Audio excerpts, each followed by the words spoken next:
Hi friends, SPM క్రియేషన్స్కి స్వాగతం. Friends, ఈపీఎఫ్ఓకి సంబంధించిన మరొక అప్డేట్. ఇది ఈపీఎఫ్ ఖాతాదారులకు గుడ్ న్యూస్ అని కూడా చెప్పవచ్చు. ఈపీఎఫ్ఓ పీఎఫ్ ఖాతాదారుల కోసం పీఎఫ్ ఏటీఎం కార్డును తీసుకువస్తుంది. ఇది త్వరలో అందుబాటులోకి రానుంది. ఇటువంటి ఈపీఎఫ్ఓకి సంబంధించిన అప్డేట్స్ మరియు సలహాలు సూచనల కోసం మన ఛానల్ను సబ్స్క్రైబ్ చేస్తూ, లైక్ చేస్తూ, కామెంట్ చేయగలరు, అలాగే షేర్ చేయగలరు. మరిన్ని అప్డేట్స్ వీడియోస్ కోసం మన ఛానల్ను సబ్స్క్రైబ్ చేశాక పక్కనున్న బెల్ ఐకాన్ను క్లిక్ చేయడం ద్వారా మేము చేసే ప్రతి వీడియో మీకు నోటిఫికేషన్గా రావడం జరుగుతుంది. Friends, employees provident fund organisation EPFO నియమ నిబంధనలు మారనున్నాయి. పీఎఫ్ వినియోగదారులకు మెరుగైన సేవలు అందించేందుకు సరికొత్త సదుపాయాలను తీసుకువస్తుంది. ఈపీఎఫ్ఓ పీఎఫ్ ఖాతాదారుల కోసం పీఎఫ్ ఏటీఎం కార్డును తీసుకువస్తోంది. ఇది త్వరలో అందుబాటులోకి కూడా రానుంది. Employees provident fund organisation EPFO భారతదేశంలో పనిచేస్తున్న ప్రభుత్వ, ప్రైవేటు రంగ సంస్థ ఉద్యోగుల పేరిట ఖాతాలను నిర్వహిస్తోంది. ఈ ఖాతాలోని ఉద్యోగుల నెలవారీ ఆదాయం నుంచి కొంత మొత్తాన్ని మినహాయించి జమ చేస్తారు.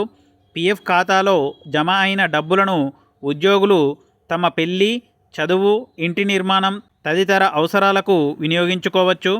ఈపీఎఫ్ఓ వినియోగదారులు తమ పీఎఫ్ ఖాతా నుండి డబ్బును విత్డ్రా చేసుకోవాలనుకుంటే వారు ఈపీఎఫ్ వెబ్సైట్కి వెళ్ళి దరఖాస్తు చేసి డబ్బు వచ్చే వరకు వేచి చూడాలి. అయితే ఈపీఎఫ్ఓ పీఎఫ్ వినియోగదారులకు మెరుగైన సేవలను అందించేందుకు సరికొత్త సదుపాయాలను తీసుకువస్తుంది. కేంద్ర మంత్రి మన్సుఖ్ మాండవియా ఇచ్చిన ముఖ్య సమాచారం ఏంటో చూద్దాం. ఈపీఎఫ్ సభ్యుల ప్రయోజనం కోసం పీఎఫ్ ఏటీఎం కార్డు, మొబైల్ యాప్లను ప్రవేశపెడుతున్నట్లు కొద్ది రోజుల క్రితం ప్రకటన వెలువడింది. ఈపీఎఫ్ఓ వినియోగదారులు తమ పీఎఫ్ ఖాతా నుండి డబ్బును విత్డ్రా చేసుకోవాలనుకుంటే వారు ఈపీఎఫ్ వెబ్సైట్కి వెళ్ళి దరఖాస్తు చేసి డబ్బు వచ్చే వరకు వేచి ఉండాలి.